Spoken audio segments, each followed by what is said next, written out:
Good morning friends, Yuvagalam తెలంగాణకి స్వాగతం. So ఈ రోజు ప్రధాన వార్తాపత్రికల్లో వచ్చిన అంశాలను మనం పరిశీలిద్దాం. సో ముందుగా చూసుకుంటే ఈనాడు పేపర్లో ప్రధానంగా చూసుకుంటే హైదరాబాద్లో ఏఐ డేటా సెంటర్ క్లస్టర్ ఏర్పాటుకు సిద్ధము. గత 2 రోజులుగా ముఖ్యమంత్రి రేవంత్ రెడ్డి జపాన్ పర్యటనలో ఉన్నారు. ఆ సందర్భంగా రాష్ట్రానికి పెట్టుబడులే లక్ష్యంగా ఆయన పర్యటిస్తున్నారు. సో ఎన్టీటీ డేటా నైసా సంయుక్తంగా 10,500 కోట్ల పెట్టుబడులు నిన్న సూత్రప్రాయంగా వాళ్ళ ఎవరైతే ఎన్టీటీ డేటా అండ్ నైసా నెట్వర్క్స్ ప్రతినిధులతో జయశంకర్ అండ్ రేవంత్ రెడ్డి బృందం భేటీ అయింది. ఎంఓయు సంబంధించిన ఫొటోస్ కూడా చూడొచ్చు. So MoU కుదుర్చుకున్నారు. 562 కోట్లతో రుద్రారంలో తోషిబా కొత్త ఫ్యాక్టరీ, ముఖ్యమంత్రి సమక్షంలో ప్రభుత్వంతో ఒప్పందాలు, తెలంగాణ పెట్టుబడులు పెట్టండి, జపాన్ పారిశ్రామికవేత్తలకు సీఎం రేవంత్ రెడ్డి ఆహ్వానం. సో సోదరులారా, ముఖ్యమంత్రి రేవంత్ రెడ్డి గత 3-4 రోజులుగా ఆయన జపాన్ పర్యటనలో ఉన్నారు. సో రాష్ట్రానికి పెట్టుబడులే లక్ష్యంగా ఆయన అక్కడ పారిశ్రామికవేత్తలతో సమావేశమవుతున్నారు.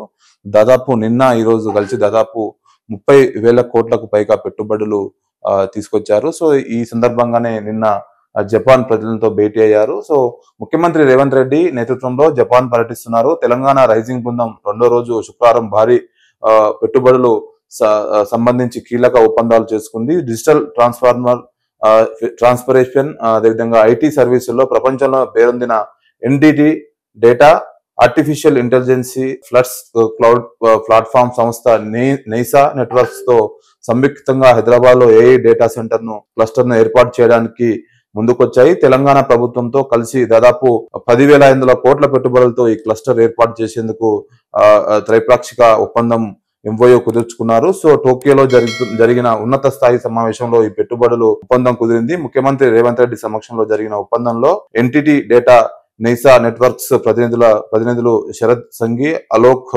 బాజాయ్, ఖేన్ టస్కుయాయ, తడవోకియా వీళ్ళంతా కలిసి నిన్న ఒక ఎంఓయూ కుదుర్చుకున్నారు. సో నిన్న మొన్న 3 రోజుల నుంచి జపాన్ పర్యటనలో ఉన్నారు ముఖ్యమంత్రి రేవంత్ రెడ్డి. సో రాష్ట్రానికి చాలా వరకు పెట్టుబడులు తీసుకొచ్చేందుకు ప్రయత్నం చేస్తున్నారు. అందులో భాగంగానే జపాన్ లో ఇంకా 3-4 రోజుల పాటు జపాన్ లోనే ఉండి రాష్ట్రానికి రావాల్సిన పెట్టుబడులు ఎన్ని ఉన్నాయో వాటిని అన్నింటినీ తీసుకొచ్చే ప్రయత్నంలో చేస్తున్నారు. సో మరొక ప్రధాన వార్త చూసుకుంటే ఈనాడులో 30 ఏళ్ల లోపే పుట్టెడు కష్టాలంటూ ఒక ప్రధానమైన హెడ్లైన్ చూసుకోవచ్చు. కుటుంబాలను చిదిమేస్తున్న రోడ్డు ప్రమాదాలు, భర్తకు దూరమైన బాధకు మరవలేక ముందే మీద పడుతున్న బాధ్యతలు, పిల్లల పోషణకు వితంతువులు కాయ కష్టం, ప్రభుత్వం సహాయానికి ఎదురుచూపులు. సో ఇది మన ప్రధానమైన హెడ్లైన్ చూసుకోవచ్చు. ఏదైతే రహదారి ప్రమాదాలు 3 పదుల వయసులోపే మహిళల జీవితాన్ని చిన్నాభిన్నం చేస్తున్నాయి. జీవితాంతం తోడుంటానని భాష చేసిన భాగస్వామి అర్ధాంతరంగా తనువు చాలించడంతో ఒక్కసారిగా జీవితంలో చీకట్లు అలుముకుంటున్నాయి. సో బాధ నుంచి తేరుకోక ముందే బాధ్యతలు మీద పడుతున్నాయి. పుట్టింటి పేదరికం, ఆదరణ లేక అత్తారింటికి దూరంగా ఉంటూ అనేక మంది ఇబ్బందులు పడుతున్నారంటూ ఒక ప్రధానమైన వార్త చూసుకోవచ్చు. సోదరులారా, తెలంగాణ కాదు దేశవ్యాప్తంగా చాలా రోడ్డు ప్రమాదాలు జరుగుతున్నాయి. రోజు వందల మంది ప్రమాదాలకు గురవుతున్నారు. బైక్ల మీద వెళ్ళుకుంటూ, కార్లల్లో వెళ్ళుకుంటూ. ప్రధానంగా జాతీయ రహదారులు దాటే క్రమంలో చాలా ఈ ప్రమాదాలు జరుగుతున్నాయి. కొంతమంది డ్రింక్ చేసి రోడ్లు దాటుతున్నారు. డ్రింక్ చేసి వెహికల్ నడిపే క్రమంలో కూడా ఈ రహదారుల మీద ప్రమాదాలు జరుగుతున్నాయి. దానివల్ల చాలా కుటుంబాలు ఆర్థికంగా కానీ అటు నష్టపోతున్నారు. ముఖ్యంగా ఏదైతే పెళ్లి చేసుకున్న మహిళలు ఉన్నారో, సో భర్త దూరం అయితే ఆ ఇంట్లో ఎంత బాధ ఉంటుందో చెప్పుకోవచ్చు. ఎందుకంటే భర్తనే సంపాదిస్తుంటారు కాబట్టి ఒక మగ మనిషి చనిపోతే ఆ కుటుంబం మొత్తం ఆ మగ మనిషి మీద ఆధారపడి ఉంటుంది. అతను చనిపోవడం వల్ల ఆ ఇంట్లో ఉన్న వాళ్ళ తల్లిదండ్రులు కానీ, వాళ్ళ భార్య కానీ, పిల్లలు కూడా మొత్తం అనాథలు అవుతారు. సో దానివల్ల వాళ్ళు ఆర్థికంగా నష్టం జరుగుతుంది. సో వాళ్ళని ఆదుకునే వాళ్ళు కూడా ఎవరు ఉండరు. సో ఇప్పుడు తెలంగాణ వ్యాప్తంగా చూసుకుంటే ఈ మరణాల రేటు కూడా సంఖ్య పెరుగుతా ఉంది. రోజు రోజుకి మనం ఎక్కడ చూసినా గంటకు ఒక ప్రమాదం జరుగుతున్నట్టు తెలుస్తా ఉంది. సో ఈ ప్రమాదాలను అరికట్టేందుకు ప్రభుత్వం అన్ని చర్యలు చేపట్టినప్పటికీ ఇంకా ఈ ప్రమాదాల సంఖ్య తగ్గట్లేదు. సో దీని పట్ల కొంచెం బాధ్యతగా వహించాలి అందరూ. ఎందుకంటే డ్రంక్ అండ్ డ్రైవ్ చేయొద్దు. ముఖ్యంగా దూర ప్రయాణాలు వెళ్తున్నప్పుడు హెల్మెట్ తప్పనిగా ధరించండి. ఎందుకంటే ఒక ప్రాణం పోతే మొత్తం కుటుంబం మీ మీద ఆధారపడి ఉంటుంది కాబట్టి ఇలాంటి ప్రమాదాలు జరగకుండా ఉంటే సేఫ్టీ మెజర్మెంట్స్ వాడండి, ఖచ్చితంగా హెల్మెట్ వేసుకోండి. సో లేదంటే మీ కుటుంబంలో ఎవరైనా పోతే మాత్రము చాలా ఇబ్బందులు పడాల్సి వస్తుంది. సో ఇది 30 ఏళ్ల లోపు పుట్టేడు కష్టాలంటూ ఒక ప్రధానమైన హెడ్లైన్ చూసుకోవచ్చు. సో గ్రామానికో రెవెన్యూ ఖాతా సెక్షన్ 13-12 ద్వారా వీలు కల్పించిన భూభారతి నీటి వనరులు ప్రభుత్వ పట్టా భూములు వివరాలు నమోదు ఏటా డిసెంబర్ 37న అచ్చువేసి 10ల పరిశీలన నిబంధన.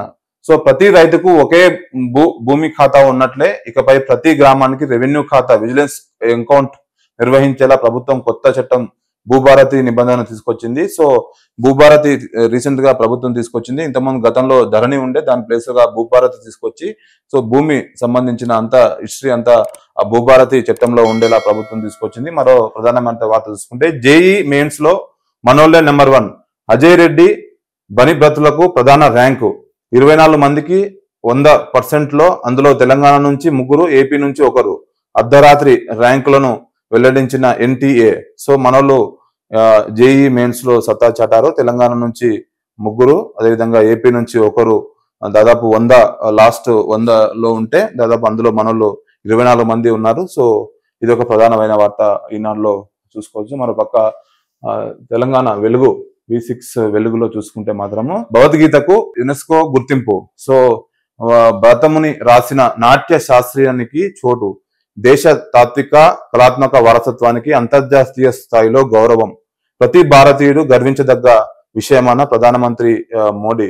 సో ఇది ప్రధానమైన వార్త. భగవద్గీతకు యునెస్కో గుర్తింపు వచ్చింది. సో దానికి కేంద్ర ప్రభుత్వం చొరవ తీసుకోవడం, అది భగవద్గీతకు యునెస్కో గుర్తింపు రావడము గర్వకారణం అంటూ ప్రధానమంత్రి నరేంద్ర మోడీ ఒక వార్త చూసుకోవచ్చు. మరోపక్క జపాన్ పర్యటనలో ముఖ్యమంత్రి రేవంత్ రెడ్డి డేటా సెంటర్ ఏర్పాటుకు జపాన్ లో సీఎం రేవంత్ రెడ్డి సమక్షంలో ఒప్పందం కుదుర్చుకుంటున్న కంపెనీ ప్రతినిధులు. సో హైదరాబాద్ లో AI data cluster, NTT data Neysa సంయుక్తంగా ఏర్పాటుకు నిర్ణయము. సో 23,000 GPUలతో అత్యంత శక్తివంతమైన ఏఐ సూపర్ కంప్యూటింగ్ ఇన్ఫ్రాస్ట్రక్చర్ రుద్రారంలో తొషిబా కొత్త ఫ్యాక్టరీ 11,662 కోట్ల పెట్టుబడులు. జపాన్ తెలంగాణ అధికారులు ఒప్పందంతో అగ్రిమెంట్స్. రాష్ట్రంలో పెట్టుబడులే పెట్టాలని పారిశ్రామికవేత్తలకు సీఎం రేవంత్ రెడ్డి ఆహ్వానం. మూసీ పునర్జీవనం, ఫ్యూచర్ సిటీపై వీడియో ప్రజెంటేషన్. సో తెలంగాణ ప్రభుత్వం అధికారంలోకి వచ్చిన తర్వాత ఫ్యూచర్ సిటీ పైన చాలా ఫోకస్ చేసింది. సో అక్కడ ఫ్యూచర్ సిటీలో రాబోయే తరాలకు అదేవిధంగా అందుబాటులోకి తీసుకొచ్చేందుకు అక్కడ భారీ పెట్టుబడులు పెట్టాలంటూ ముఖ్యమంత్రి రేవంత్ రెడ్డి నిన్న ఏదైతే జపాన్ ప్రతినిధుల బృందంలో ఫ్యూచర్ సిటీ పైన ఒక వీడియో ప్రజెంటేషన్ కూడా ఇచ్చారు. సో అది మనం ఒక ప్రధానమైన వార్త చూసుకోవచ్చు. ఇప్పటి వరకు నిన్న 10,500 కోట్లతో, ఈ రోజు మొన్న మొత్తం దాదాపు 20 నుంచి 30,000 కోట్ల పెట్టుబడులతో ముఖ్యమంత్రి రేవంత్ రెడ్డి జపాన్ పర్యటన కొనసాగుతుంది. ఇంకా 2-3 రోజుల పాటు ఆయన జపాన్ లోనే ఉండే అవకాశం ఉంది. సో రాష్ట్రానికి పెట్టుబడులు తీసుకొచ్చేందుకు ఆయన ప్రయత్నాలు చేస్తున్నారు. వాళ్ళ బృందం కూడా అక్కడ పర్యటిస్తుంది. సో మరో ప్రధానమైన వార్త చూసుకుంటే వెలుగులో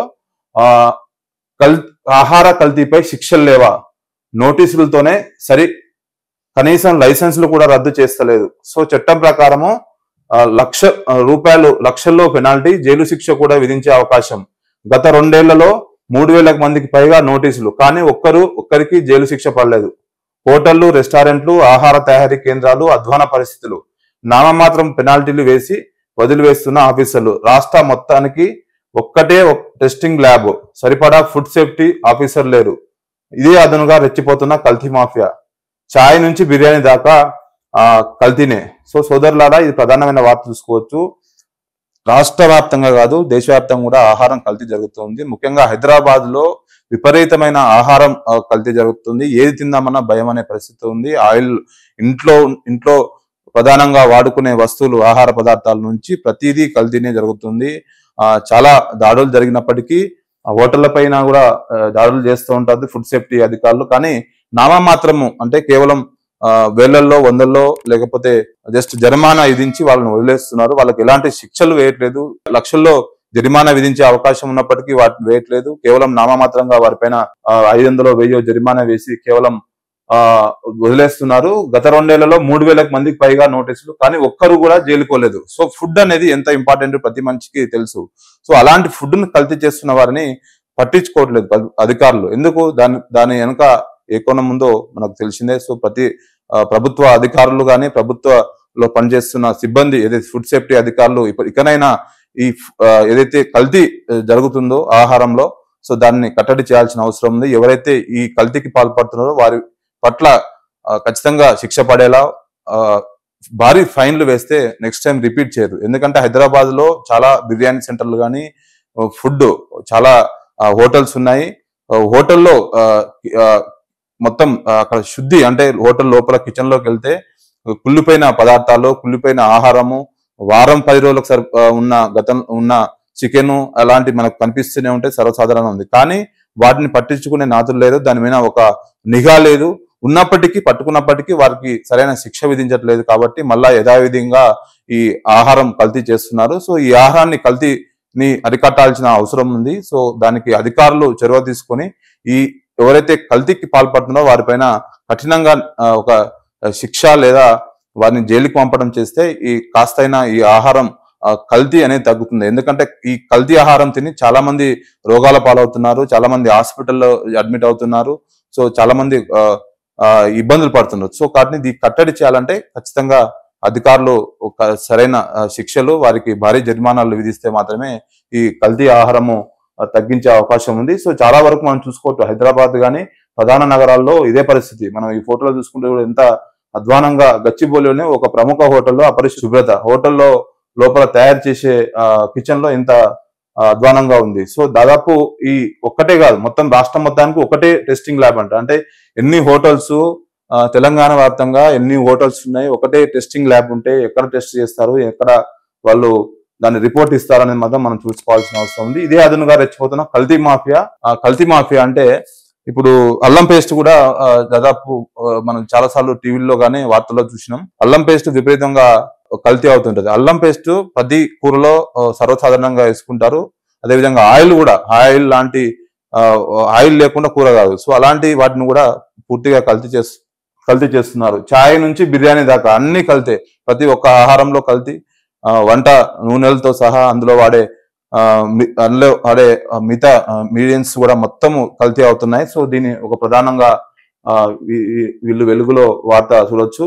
కాంగ్రెస్ మరో వార్త చూసుకుంటే Congress, BRS, MIM agents Hyderabad MLC ఎన్నికల్లో బీజేపీని ఓడించేందుకు ఒక్కటయ్యాయి.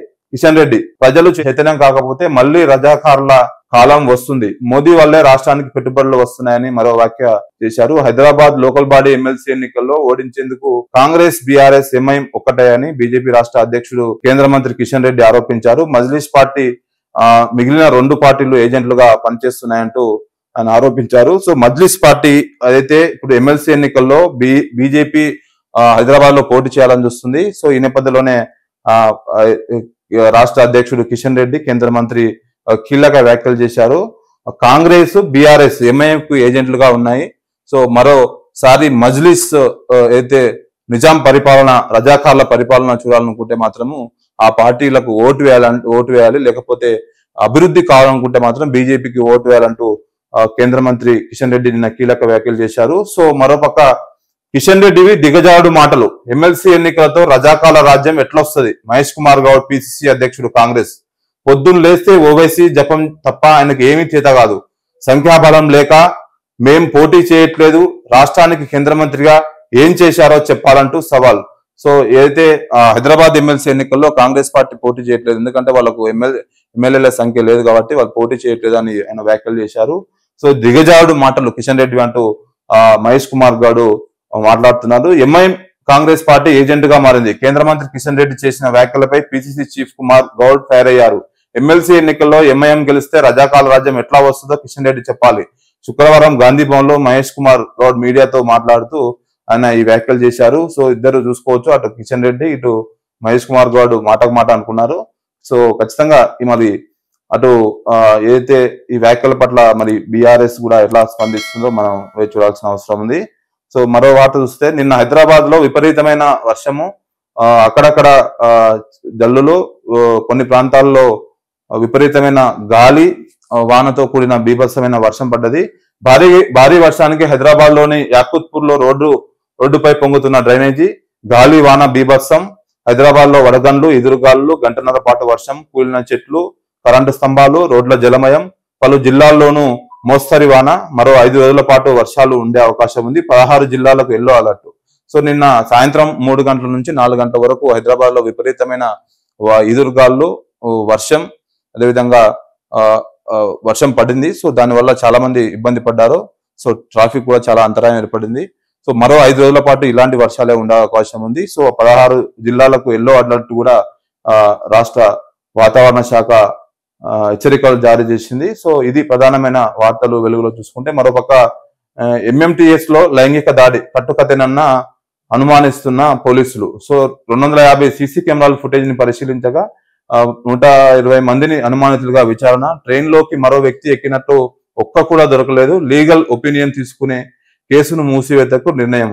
సో మొన్న రీసెంట్ గా చూసుకుంటే ఎంఎంటీఎస్ లో ఒక అమ్మాయి బయటికి దూకడం, దాని తర్వాత ఆమె గాయాలవడం. సో ఎందుకు దూకిందంటే పోలీసులు ఎంక్వైరీ చేస్తే ఎవరో అబ్బాయి ఇలా అత్యాచారానికి పాల్పడ్డారు మేము అంటూ ఆమె ఎంఎంటీఎస్ బయటికి దూకామంటూ ఆయన వ్యాఖ్యలు చేసింది. సో దాని ఎంక్వైరీలో మాత్రము అది కట్టుకథ అన్నట్టు తెలుస్తుంది. సో అనుమానిస్తున్నారు పోలీసులు. 250 సీసీ కెమెరాల ఫుటేజ్ పరిశీలిస్తే అందులో ఒక్కటి కూడా క్లూ దొరకలేదు. 120 మంది అనుమానితులను విచారించారు. సో దీనికి ఇది పక్కా చూసుకుంటే ఇది మరి ఎందుకు ఈ అమ్మాయి అలా చెప్పాల్సి వచ్చిందో మాత్రం పోలీసులు ఎంక్వైరీ చేస్తున్నారు. సో ఒక లీగల్ ఒపీనియన్ తీసుకుని కేసుని మూసివేసేలా ఉన్నట్లు తెలుస్తోంది. సో ఇది ఈనాడు ఇది వెలుగులో వచ్చిన ప్రధాన వార్తలు. సో మరోపక్క సాక్షి తెలంగాణలో చూసుకుంటే ప్రధానమైన వార్తలు. ప్రధానమంత్రి మోడీ శుక్రవారం ఫోన్లో మాట్లాడాడు. వీరు పలువురు కీలక అంశాలపై చర్చించుకున్నట్లు సమాచారం. సో నిన్న మస్క్ కు ఫోన్ చేసి ఏదైతే భారత్ లో పెట్టాల్సిన పెట్టుబడులు సాంకేతికంగా ఎలా డెవలప్ అవ్వాలి, ఇరు దేశాలు ఎలా ముందుకెళ్లాలని దానిపైన సుదీర్ఘంగా ఫోన్ లో మాట్లాడినట్టు ఒక వార్త చూసుకుంటూ, విద్యార్థుల వీసాలపై పిడుగు.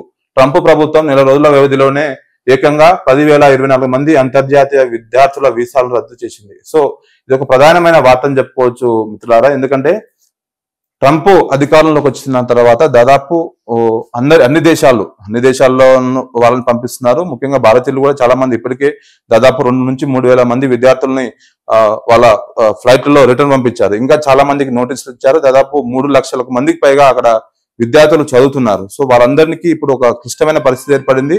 వాళ్ళందరినీ రిటర్న్ పంపించేందుకు ప్రయత్నం చేస్తున్నారు. ఎవరైతే డాక్యుమెంట్స్ సరిగ్గా లేవో వారికి ఖచ్చితంగా నిబంధనలను ఉల్లంఘించి ఎవరైతే అక్కడ స్టే చేస్తున్నారో వాళ్ళందరినీ తిరిగి పంపించేందుకు అక్కడ ప్రభుత్వం చూస్తుంది. ఇప్పటికే కొంతమందికి నోటీసులు కూడా జారీ చేసింది. ఈ మంత్ ఎండ్ వరకు కూడా డెడ్ లైన్ విధించింది. సో ఉన్న పలంగా అందరూ చాలా మంది రావాల్సి వస్తుంది. సో దీనిపైన భారత ప్రభుత్వం కూడా చొరవ తీసుకుంది. ఎవరైతే ఇల్లీగల్ గా ఉంటున్నారో వారు రిటర్న్ రావాలని కూడా భారత ప్రభుత్వం కోరింది. సో ట్రంప్ అధికారంలోకి వచ్చిన తర్వాత సో కొంత భారతీయుల్లో ఆందోళన అయితే ఉంది. సో ఇది ఒక ప్రధానమైన వార్త చూసుకోవచ్చు. సో మరోపక్క పెట్టుబడులు దాదాపు 11,600 కోట్ల పెట్టుబడులు. సో మరో వార్త చూసుకుంటే ఇది నిన్న గత 2-3 రోజులుగా ఏదైతే రేవంత్ రెడ్డి ఏదైతే జపాన్ పర్యటనలో ఉన్నారు. సో దాదాపు 10,500 కోట్లతో 400 మెగావాట్ల డేటా సెంటర్లు ఏర్పాటు చేసేందుకు నిన్న MOU కుదుర్చుకున్నారు. ఇది సాక్షిలో ప్రధానంగా ఉన్న వార్తలు చెప్పుకోవచ్చు. మరోది ఏదైతే డయాగ్నోస్టిక్స్ డల్ పేదలకు పూర్తి స్థాయిలో ఉపయోగపడని ప్రభుత్వ వైద్య పరీక్షా కేంద్రాలు, సిబ్బంది కొరతతో చాలా కేంద్రాల్లో నిరుపయోగంగా పరికరాలు, మరికొన్ని హబ్లలో అందుబాటులో లేని ఏజెంట్లు, 134 పరీక్షలను గాను 30-40 టెస్టులకే పరిమితం అవుతున్న వైనం, పరీక్షల ఫలితాల కోసం రోగులు 2 రోజులు నిరీక్షించాల్సిన పరిస్థితి, పేదలు అనివార్యంగా ప్రైవేటు డయాగ్నోస్టిక్ సెంటర్లకు వెళ్తున్న పరిస్థితి కనిపిస్తుంది. సో చాలా వరకు ఖమ్మం జిల్లాలో ప్రభుత్వ ఆసుపత్రిలో తెలంగాణ డయాగ్నోస్టిక్ హబ్ లో నిరుపయోగంగా ఉన్న ఇమ్యూనో ఎనలైజర్ మిషన్.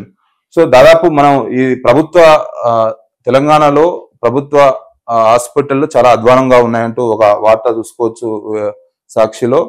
చాలా వరకు ఎక్కడైనా ప్రధానంగా ప్రభుత్వ హాస్పిటల్లో ఉంటే అక్కడ ప్రభుత్వం వాటికి అయితే రోగులకు సరిపడా అన్ని నిధులు కేటాయిస్తుంది. వాటికి సంబంధించిన సాంకేతికంగా కూడా ఉండాల్సిన అన్ని వెసులుబాటులో తీసుకొచ్చింది. కానీ వాటిని ఉపయోగించుకునేందుకు టెక్నికల్ పర్సన్స్ లేరు. దానివల్ల చాలా ఇబ్బంది పడాల్సి వస్తుంది. సో ముఖ్యంగా ఏదైతే చూసుకుంటే మరికొన్ని హబ్లలో అందుబాటులో లేని రీ ఏజెంట్లు, అంటే వీటిని ఎలా ఉపయోగించుకోవాలో తెలియని సిబ్బంది లేకపోవడం, దానివల్ల అవన్నీ నిరుపయోగంగా ఉండడం. సో చాలా వరకు పేదలు హైదరాబాద్ వరకు రాలేరు, అక్కడక్కడ జిల్లాల్లో ఉన్న ప్రభుత్వ హాస్పిటల్కి వెళ్తుంటారు. కానీ అక్కడికి వెళ్తే మాత్రము 2-3 రోజుల పాటు టెస్టులకే 2-3 రోజులు అవుతుంది. టెస్టులు ఒకవేళ బయట చేసుకుంటే వేలాది రూపాయల బిల్లులు కట్టాల్సి వస్తుంది. కొంతమంది కట్టలేక 2-3 రోజుల పాటు ఆ ప్రభుత్వ ఆసుపత్రి మీద డిపెండ్ అవ్వాల్సి వస్తుంది. సో దాని పట్ల ప్రభుత్వం కాస్త చొరవ చూసుకోవాల్సిన అవసరం ఉంది. సో రీఏజెంట్లను నిర్వహించాలి. దానివల్ల కాస్త ఈ ల్యాబ్లు ఏదైతే నిరుపయోగంగా ఉన్నాయో, ఈ మిషన్లు ఏదైతే డయాగ్నోస్టిక్స్ హబ్ లో నిరుపయోగంగా ఉన్నాయి, ఇమ్యూనో ఎనలైజర్ మిషన్, ఇలాంటివి చాలా ఉన్నాయి ప్రభుత్వ హాస్పిటల్లో, అవి నిరుపయోగంగా ఉన్నాయి. సో వాటిని ఉపయోగించుకునేందుకు కాస్త దానికి సరిపడా వాళ్ళను నియమించాల్సిన అవసరం ఉంటుంది. కాబట్టి అది ఆ చొరవ తీసుకోవాల్సిన అవసరం ఉంది ప్రభుత్వం. మరోపక్క ఇది మిత్రులారా ప్రధానమైన వార్తలు ఈరోజు చూసుకుంటే, సో ముఖ్యమంత్రి రేవంత్ రెడ్డి జపాన్ పర్యటనలో ఉన్నారు. సో ఆయన చాలా బిజీగా గడుపుతున్నారు. తెలంగాణ రైజింగ్ బృందం తెలంగాణకు పెట్టుబడులు తెచ్చే లక్ష్యంగా ముందుకు అడుగులు వేస్తున్నారు. నిన్న మొన్న 3 రోజుల పాటు అక్కడ ఉన్న వ్యాపారవేత్తలతో, అక్కడున్న పారిశ్రామికవేత్తలతో సమావేశమై తెలంగాణకు భారీ పెట్టుబడులు తెచ్చేందుకు ఆయన కృషి చేస్తున్నారు. సో ఇది ఓవరాల్ గా ఈ రోజు ప్రధానమైన వార్తాపత్రికల్లో వచ్చిన ముఖ్యమైన అంశాలు.